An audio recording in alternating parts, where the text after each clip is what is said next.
Bonjour à tous et merci de suivre ce 6h30. Le Premier ministre Amadou Gon Coulibaly était hier dans la commune de Songon où les populations Atchan ont rendu un vibrant hommage au président de la République. À cette occasion, Amadou Gon Coulibaly a été intégré dans une génération, la génération Doubo-Douba. On en sait plus avec Herman Guivé. Une fois, deux fois, puis trois fois. Le geste répété est hautement significatif. Amadou Gon Coulibaly appartient désormais à la famille Godouman, catégorie Doubo-Douban. Il reçoit ses attributs de chef, puis la sawa, traduction le filet, qui étend son rayon pour rassembler. Par cette symbolique, il intègre la famille Atchan, le peuple Atchan qui rend hommage au chef de l'État, Alassane Ouattara, pour les multiples actions de développement engagées en leur faveur et la nomination de deux de leurs fils, Tchakba Bogui Laurent et Dao Paulin Claude, appelés au gouvernement. Excellent Monsieur le Premier ministre, les Ivoiriens aspirent à la paix, le dialogue et la concertation. Votre force sera d'être un chercheur de paix, un faiseur de paix, un défenseur de la paix. Dites au chef de l'État que le peuple Atchan est avec lui, le soutient. Et nous savons que nos préoccupations seront ses préoccupations. Nos ambitions, il les a déjà anticipées. Et que Dieu l'aide à réussir brillamment ce deuxième mandat que Dieu lui a confié auprès des Ivoiriens. L'initiative est du gouverneur du district d'Abidjan, Robert Begré-Mambé. Cette cérémonie s'est déroulée dans la pure tradition Atchan. Honoré par cette attention particulière du peuple Atchan, le chef du gouvernement, Amadou Gon Coulibaly, a lancé un message de paix. Je suis venu ici à la demande et avec l'autorisation du président de la République pour venir prendre les forces nécessaires auprès du peuple Atchan pour conduire à la paix, au rassemblement des Ivoiriens. Je puis vous en donner l'assurance. Le président de la République tiendra tous les engagements pris en ce qui concerne le développement de vos localités.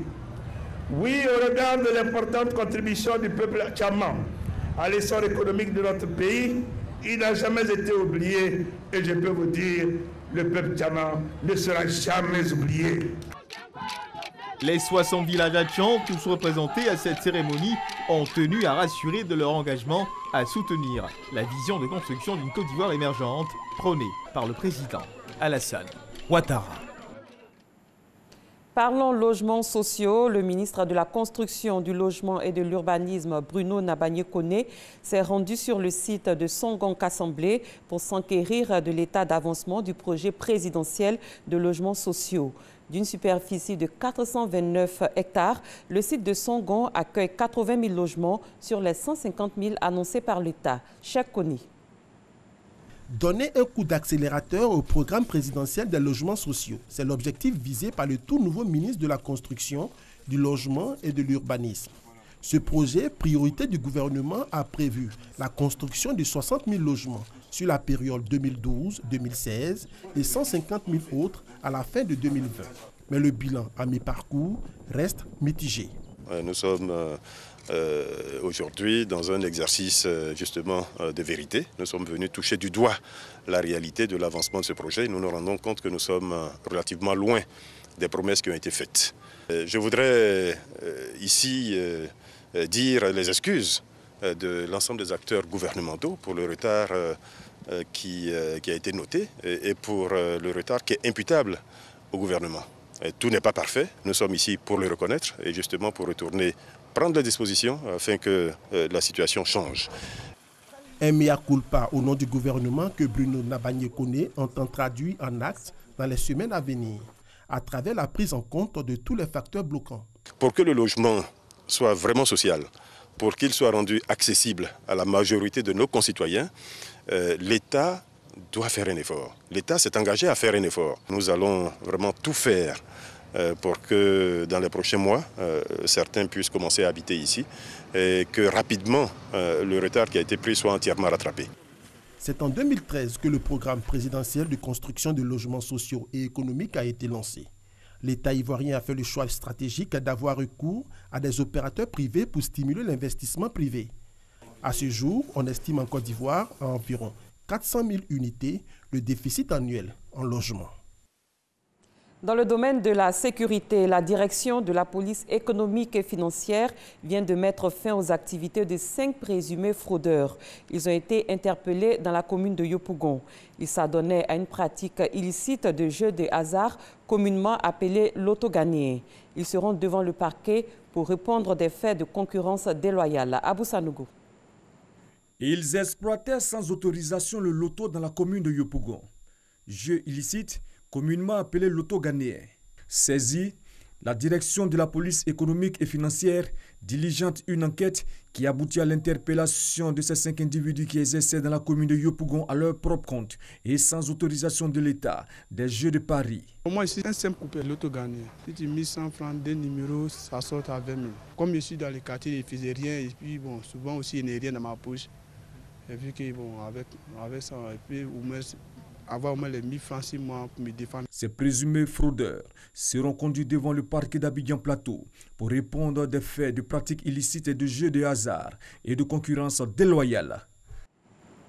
La fête nationale, c'est le mardi prochain. La Marine nationale, en prélude au défilé, a présenté une parade nautique sur le plan d'eau lagunaire au quai Fruitier. En présence du ministre d'État, ministre de la Défense Ahmed Bakayoko, les marins ont présenté leur matériel et démontré leur savoir-faire. Abou Sanougou. Plan d'eau lagunaire, exercice d'entraînement tactique et de manœuvre navale dénommé parade nautique, pour mettre en évidence les matériels majeurs et les savoir-faire des marins.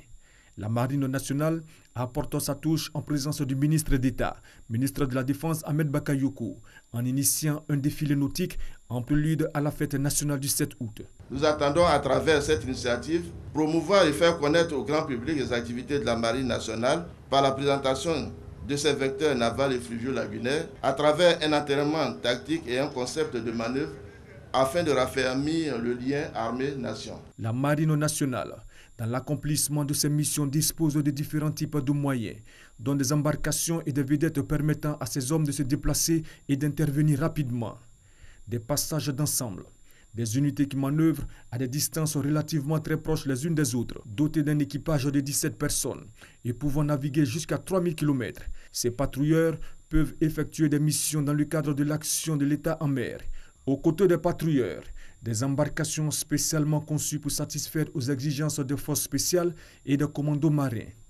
Autre temps fort du ballet nautique, une démonstration de capacité jouée par les fusiliers marins commandos, simulant la prise de contrôle d'un navire hostile. En effet, un navire présent dans les eaux ivoiriennes est suspecté de mener des activités illicites. Informé, l'état-major de la Marine nationale dépêche une équipe de fusiliers marins commando. L'assaut est donc donné. Les fusiliers marins prennent leurs dispositions et font appel au renfort. Une action de force menée leur permet de prendre le contrôle. Un colis jeté par les occupants du navire suspect sera récupéré par les plongeurs de la marine. Fin de la manœuvre. C'est la première du genre depuis l'indépendance de la Côte d'Ivoire qu'on a une parade nautique qui montre la montée en puissance de la Marine nationale de Côte d'Ivoire. Nous avons, sous l'instruction du président, une coordination de l'activité de l'État en mer et le chef de l'État a voulu équiper la marine de patrouilleurs, de navettes, d'embarcations qui font aujourd'hui que notre armée est capable de protéger notre zone économique maritime. La Marine nationale est une composante des forces armées de Côte d'Ivoire. Elle remplit des missions de défense et services publics comme la surveillance et la défense des approches maritimes, le transport et l'appui aux autres composantes armées. Comme il est de coutume, en Côte d'Ivoire, les 7 août sont déclarées journées chômées et payées sur toute l'étendue du territoire national en raison de la célébration, bien sûr, de l'indépendance. Cette année, les travailleurs du secteur privé vont bénéficier d'un jour supplémentaire. Le lundi 6 août est donc déclaré jour férié chômé pour eux. Pourquoi un jour de plus pour les agents du privé? Élément de réponse avec Davis Soyo et Franck Wadiou. Chaque année, à l'approche de la fête de l'indépendance, le ministère à charge du travail produit un communiqué. Pour cette année 2018, le lundi 6 août est déclaré jour férié chômé pour le secteur privé Et le mardi 7 août, jour férié, chômé et payé pour tous les travailleurs de Côte d'Ivoire, une information qui divise l'opinion publique. Je pense que c'est la première fois que cela arrive. Habituellement, c'est le jour de l'indépendance qui est férié. Mais cette fois-ci, on a dit que le lundi, qui est la veille, est férié pour les gens du privé et mardi pour le public. Je ne comprends pas pourquoi. Et il faut appliquer la loi. Nous qui sommes dans le public, on doit venir. Ceux qui sont dans le privé, ils suivent, ils sont renseignés, ils savent que par rapport à la convention collective, il n'y a pas de problème. Bon, pour moi, ça, c'est pas un truc vraiment trop agréable pour tous. Parce qu'on ne peut pas décréter un férié pour un groupe privé et non pour le public. Et pourtant, ce n'est pas une première en Côte d'Ivoire. Déjà en 2012, les agents du privé ont bénéficié d'un jour de plus par rapport aux fonctionnaires. En 1977, les partenaires sociaux, employeurs et travailleurs, ont décidé, pour ceux qui avaient des conventions spécifiques, de fondre toutes ces conventions pour en faire un document unique qui leur octroie certains nombres d'avantages. Et au nombre de ces avantages, quand la fête de l'indépendance tombe un mardi, la veille est un jour férié chômé pour les signataires de cette convention. Et lorsque la fête de l'indépendance tombe un vendredi, le lendemain, qui est samedi, est un jour férié chômé pour les signataires de cette convention collective. Et pas pour les fonctionnaires, puisqu'ils ne sont pas signataires de la convention, ils ne sont pas concernés par cette disposition-là. Les signataires de la convention collective interprofessionnelle font partie d'une organisation qui regroupe l'essentiel du secteur privé. Les industries, les entreprises, les banques, les assurances, il n'y a que quelques secteurs qui ne sont pas signataires. Et pour en citer quelques-uns, je vous parlerai du secteur de l'enseignement privé, aussi bien confessionnel que laïque, qui ont leur propre convention. Il y a aussi le secteur agricole, c'est-à-dire le secteur où il n'y a pas de transformation. Pour rappel, le jour férié chômé et payé est un jour pour lequel le travailleur, quel que soit le mode de rémunération, a droit à sa paie, même s'il ne travaille pas. S'il est tenu de travailler, il aura droit en plus à un salaire correspondant au travail effectué. Par ailleurs, le jour férié et chômé est un jour pour lequel le travailleur payé au mois garde sa rémunération même s'il ne travaille pas. Hors de nos frontières, le président vénézuélien Nicolás Maduro a accusé son homologue colombien Juan Manuel Santos d'être responsable d'un attentat contre lui hier à Caracas, commis avec des drones chargés d'explosifs. 7 militaires ont été tués dans cette attaque, selon un ministre vénézuélien. On a essayé de m'assassiner, a déclaré Nicolás Maduro. À Bogota, une source gouvernementale colombienne a déclaré qu'accuser le président Manuel Santos était sans fondement. Un mystérieux groupe rebelle a revendiqué l'attentat dans un communiqué. Toujours en prison, l'ancien président brésilien Lula da Silva est désigné candidat à la présidentielle d'octobre prochain. Il a été officiellement choisi hier par son parti. Au Mali, après l'annonce des résultats provisoires du premier tour de la présidentielle, au moins 3 candidats ont déposé leur recours devant la Cour constitutionnelle pour contester l'issue de ce scrutin. Au Zimbabwe, après une semaine électorale tendue, le pays enterre ses morts. Hier, plusieurs victimes de la répression de mercredi dernier ont été enterrées. C'est la fin de ce 6h30. Merci de l'avoir suivi. Très bon début de journée à tous et à toutes.